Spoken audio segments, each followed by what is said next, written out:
বহু সময় আগের কথা। গ্রামের থেকে দূরে ফাঁকা জায়গার মধ্যে একটা চূর্ণভূত বাস করত। চূর্ণভূতের একটা কুমির ছিল।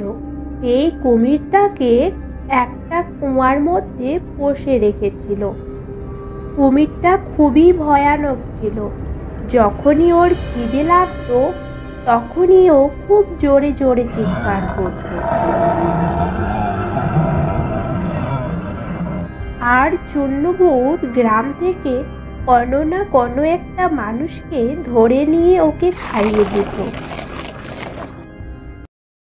একদিন চূর্ণভূতের কুমিরটার খুব খিদে পায়। খিদের জ্বালায় খুব চিৎকার করতে লাগে। একে জলের মধ্যে খাবার না খাওয়ালে এ তো চিৎকার করতে করতে একেবারে পাগল হয়ে যাবে। কিন্তু একে খাওয়াবার জন্যে মানুষ কোথা থেকে ধরে নিয়ে আসবো? এই গ্রামের মানুষগুলো তো ভয়ে আর কেউ রাতের সময় বাইরে বেরোয় না। চূর্ণভূত চিন্তা করতে লাগে যে এত রাতে মানুষ কোথা থেকে ধরে আনবো। হ্যাঁ, এক কাজ করি, যাই পাশের গ্রাম থেকে কোনো একটা মানুষকে ধরে নিয়ে আসি। তারপর চূর্ণভূত অন্য গ্রামে চলে যায়।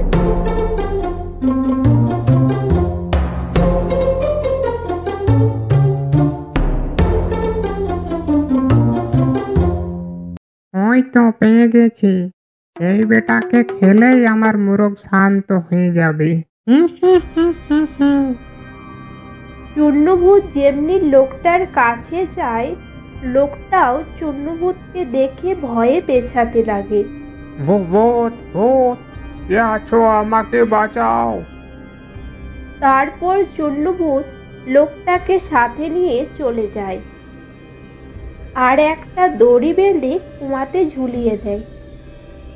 আমার আদরের কুমির, এই দেখো আমি খাবার এনেছি, তাড়াতাড়ি খেয়ে শান্ত হয়ে যাও। ছেড়ে দাও আমাকে, আমি মরতে চাই না। লোকটাকে দেখেই কুমিরটা খাওয়ার জন্য ওর উপর লাফিয়ে পড়ে। লোকটাকে খেয়ে পড়ে কুমিরটা কিছুক্ষণ পর শান্ত হয়ে যায়। পরের দিন সকালে আবার কুমিরের খিদে পেয়ে যায় আর ও জোরে জোরে চিৎকার করতে লাগে। চূর্ণভূত আবার কুমিরের খাওয়ার জন্য মানুষ খুঁজতে গ্রামে চলে যায়। তখনই দেখে যে একটা লোক কাজে থেকে বাড়ি ফিরতেছে। চূর্ণভূত তাকে সেখান থেকে উঠিয়ে নিয়ে চলে যায় আর কুয়াতে একটা দড়ি বেঁধে লোকটাকে ঝুলিয়ে দেয়। আর কুমিরটাও লোকটাকে ঝাঁপিয়ে আবার খেয়ে নেয়। এইভাবেই প্রতিদিন চূর্ণভূত এক এক করে গ্রামের মানুষ প্রাণ নিতেই থাকে। এইভাবে আর কতদিন বাঁচবো? আস্তে আস্তে তো পুরো গ্রামটাই শেষ হয়ে যাবে।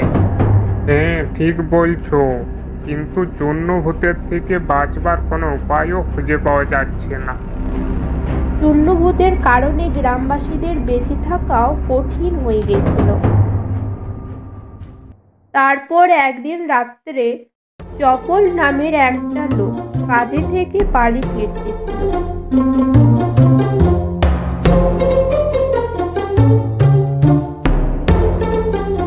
তখনই চূর্ণভূতের নজর ওই লোকটার ওপর পড়ে। ও তাড়াতাড়ি করে লোকটার সামনে যায়। আজ তুই হবি আমার কুমিরের শিকার। কে শিকার? আর কোন কুমির?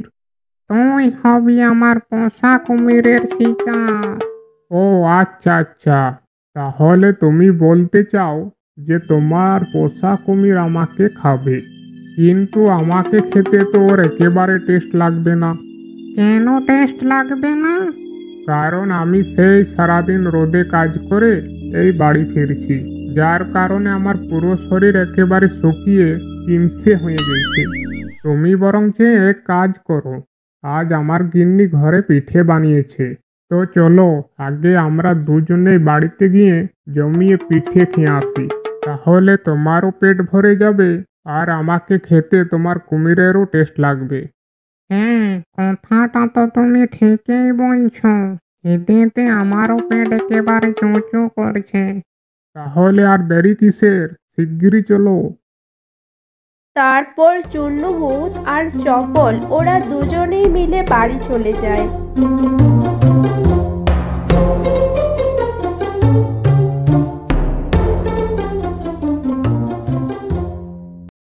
তাড়াতাড়ি পিঠে দাও, আমার খুব খিদে পেয়েছে। তুমি একটু বসো, আমি এক্ষুনি আসছি। এই বলে চপল গ্রামবাসীদেরকে ডেকে নিয়ে আসে আর সবাই মিলে ওর সাথে ওর বাড়িতে চলে যায়।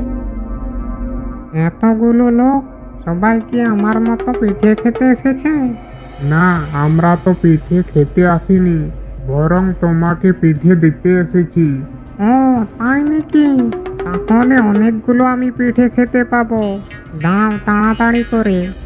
কই, সবাই মিলে তাড়াতাড়ি দাও চূর্ণভূতকে পিঠে। তারপর সবাই মিলে চুন্নভূতকে খুব মারতে লাগে। ওরে বাবা রে, আর কোনোদিন পিঠে খাবো না রে। মেরে একেবারে ওর হাড় গোড় ভেঙে রেখে দেয়।